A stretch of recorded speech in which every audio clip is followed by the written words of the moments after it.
A thrift chain can move billions of dollars of merchandise a year and pay exactly $0 for it. Not a discount, zero. The Goodwill network in the US and Canada runs more than 3,000 stores on inventory that arrives free in the back of your car, delivered by you, and then you thank the person who takes it off your hands. Everyone assumes a thrift store is a shop that sells cheap clothes to people who need them. It isn't. It's a waste processing company with a shop front bolted onto the front, and the clothes are the smallest part of how thrift stores make money. By the end of this, you'll understand every layer of that business in order, from the price tag down to the shipping container. You'll know why the shirt on the rack costs more than it did 5 years ago, even though the store still paid nothing for it. You'll know where the good stuff goes before you ever get near it. And there's one line in this model that means a thrift chain physically cannot lose money on a donation. Not rarely loses, cannot. That line explains everything else you're about to see, and we'll get to it last.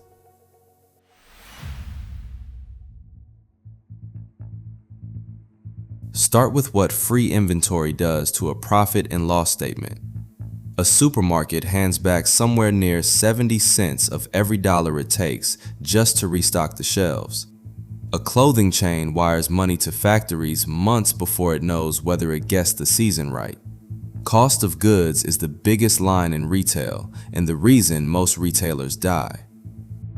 Delete that line and something strange happens. The costs don't disappear, they move.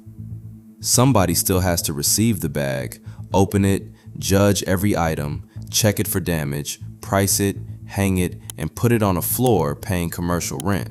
Then take it down again when it doesn't sell. The entire cost base becomes labor and real estate. That one fact rewires the strategy.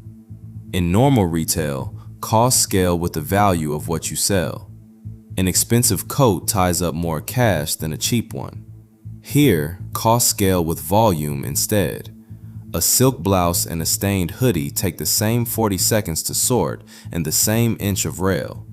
So the business isn't trying to sell you an expensive jumper, it's trying to move weight, and the volume is enormous. A single mid-sized store can take in tens of thousands of pounds of donations in a week, most of it arriving in the few hours around opening and closing. Every pound has to be touched by a human being before it turns into either revenue or a garbage bill, and the garbage bill is real. Waste hauling is one of the largest recurring line items a store carries. Hold on to that word. Weight explains every layer underneath this one, and it explains something people ask constantly.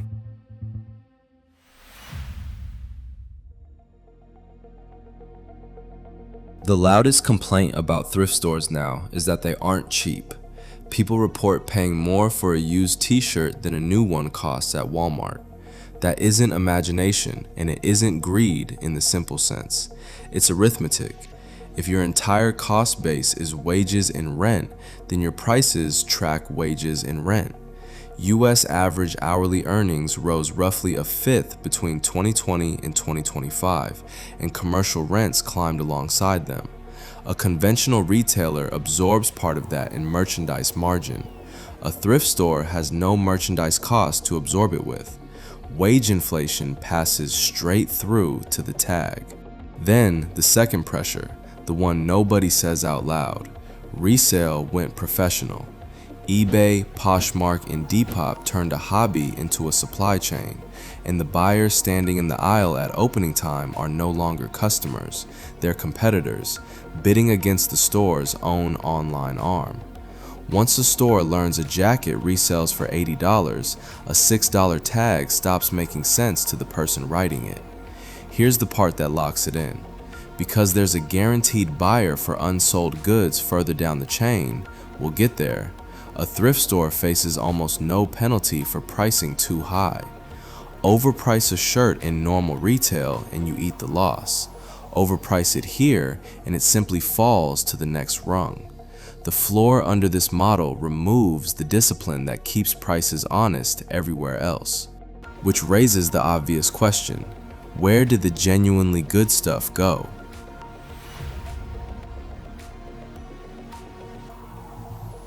Before anything reaches the rail, it gets triaged, and the triage has a filter most shoppers never see. Anything identified as genuinely valuable, vintage, designer, collectible, jewelry, rare vinyl, is pulled out of the local supply and routed to the online operation. Goodwill has run its own auction site since 1999, one of the earliest non-profit e-commerce operations in America. The logic is straightforward. A rare item sold into a national bidding pool clears far more than the same item priced by a local sorter with a roll of pre-printed tags. So it leaves the neighborhood before the neighborhood sees it. That's the honest answer to why the shelves feel picked over, and it isn't theft. Former store managers describe cameras on every angle and firing offenses for pocketing a lighter. Whatever leaks out the back is dwarfed by what leaves out the front, by policy. What's left gets priced fast. Sorters typically work to a ticket quota rather than a research process, a set number of tags per shift printed in fixed increments. That's why a $300 pan and a $5 pan can wear the same sticker. Nobody has time to look anything up. The system is optimized for throughput, not accuracy, and it's built that way deliberately. Clothing isn't the only ladder either. Electronics get routed to e-waste and refurbishment partners, books leave by the pound to wholesalers who feed online listings, and furniture stays local because freight would eat the entire margin. Every category runs its own chain with its own floor price underneath it. The garment ladder is just the one you can see from the shop floor. So the shelf is already the leftovers, and the shelf has a clock on it.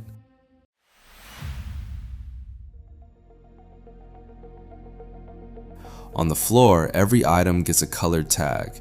Each week, a different color goes on sale. After roughly 4 weeks of failing at full price and failing at half price, the item is finished. The floor space is worth more than it is. It comes off the rack and goes to the outlet. If you've never been in one, it doesn't look like a shop. It looks like a warehouse of enormous blue bins holding unsorted, unpriced clothing piled loose, and you buy it by the pound. Outlet pricing typically runs between $1.29 and $2.19 a pound for soft goods, with the rate dropping as the weight rises. The tempo tells you everything. Staff rotate the bins every 15 to 30 minutes. A garment gets roughly a 2-hour audition down there before it's pulled and moved on. 2 hours. Something a factory worker spent 20 minutes sewing and you kept for 3 years gets 2 hours at the bottom of a bin. And notice what's happened to the accounting. Upstairs, the item had a size, a brand, and a price. Down here, it has a weight. The business has stopped selling clothing and started selling material, and material has a buyer no matter what. That buyer is on the other side of an ocean.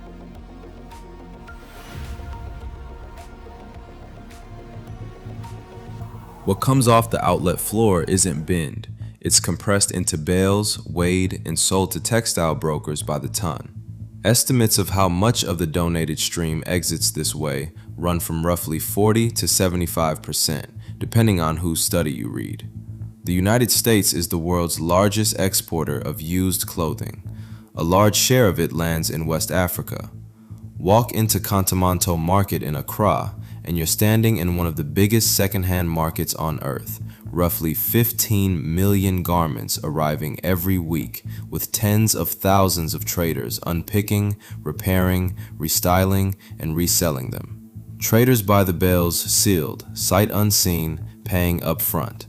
An estimated 40% of what arrives leaves again as waste, too stained, too torn, or too cheaply made to have a second life. Which means the buyer at the very end of the chain is also absorbing the cost of the rubbish hidden in the middle of the bill. And exporting isn't charity in disguise, it's the cheapest available exit. Sending a ton of mixed textiles to a domestic landfill costs money at the gate. Selling that same ton to a broker earns money at the dock. Waste that pays you to leave will always beat waste you pay to bury. And that single comparison is why the container exists at all. And the tidy version of this story, that secondhand imports killed African textile manufacturing, doesn't survive contact with the detail. Kenya's textile employment did collapse from its 1980s peak, but Kenya also liberalized trade in the 90s.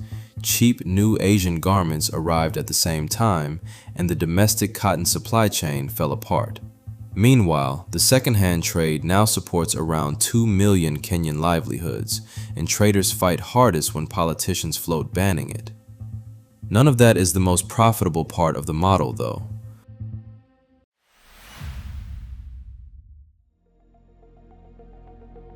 Free inventory is the famous advantage.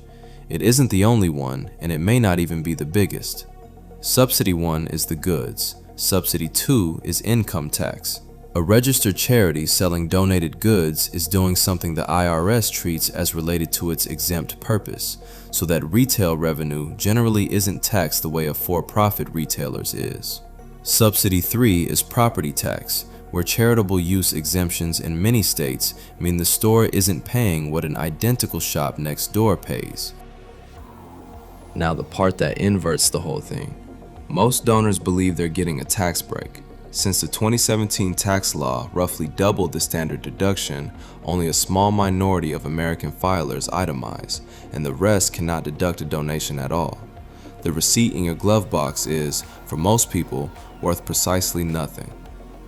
There's a fourth input worth naming while we're here. The cashier asking whether you'd like to round up your total is collecting a donation on top of a sale from a customer who has already paid on goods the store never bought in the first place. It's the only line in the whole model where money arrives with no item attached to it at all. And then the for-profit proof. Savers, Value Village, and Unique are one company, the largest for-profit thrift chain in North America, private equity owned, and now publicly listed. It buys donated goods from charity partners at a few cents a pound or a flat rate per item, pays that rate whether or not the item ever sells, then prices those goods at secondhand retail. When Washington State's Attorney General argued the chain created the impression that shopping there benefited charity, the state Supreme Court ruled unanimously for the company. Looking like a charity is legal. The atmosphere of doing good is a free input, exactly like the clothes. Here's the line I promised, the one that means a thrift chain cannot lose money on a donation. A normal retailer that misjudges demand eats the loss. A thrift chain that misjudges demand sells the mistake by the pound. Every single item has a floor price underneath it, set not by what anybody wants to wear, but by what a broker will pay for material. There's no such thing as unsellable stock here. There's only stock that hasn't reached its rung yet. Which means you've had the transaction backwards the entire time. You think you're donating. You think the shopper on a Saturday is the customer. But look at what's actually being sold, and to whom. The shopper buys a shirt. The broker buys weight. And you buy disposal. You bought a service. The removal of 4 bags of things you could no longer store, with no landfill fee, no trip to the dump, and no guilt. You were never the supplier. You were the paying customer, and what you paid with was the merchandise. Once you can see that shape, you'll start finding it everywhere. Any business that takes something off your hands for free is charging you somewhere you haven't looked yet, in your data, your attention, your time, or in this case, the resale value of your own possessions, none of which makes donating pointless. Clothes in circulation beat clothes in a landfill, and plenty of people genuinely do get cheap goods they need. But you're a participant in a supply chain, not a benefactor to a cause. And those two things behave very differently the moment you have a choice about where the bag goes. Dollar stores run almost the exact opposite trick. They pay full price for everything and still undercut the people who don't. That one's next.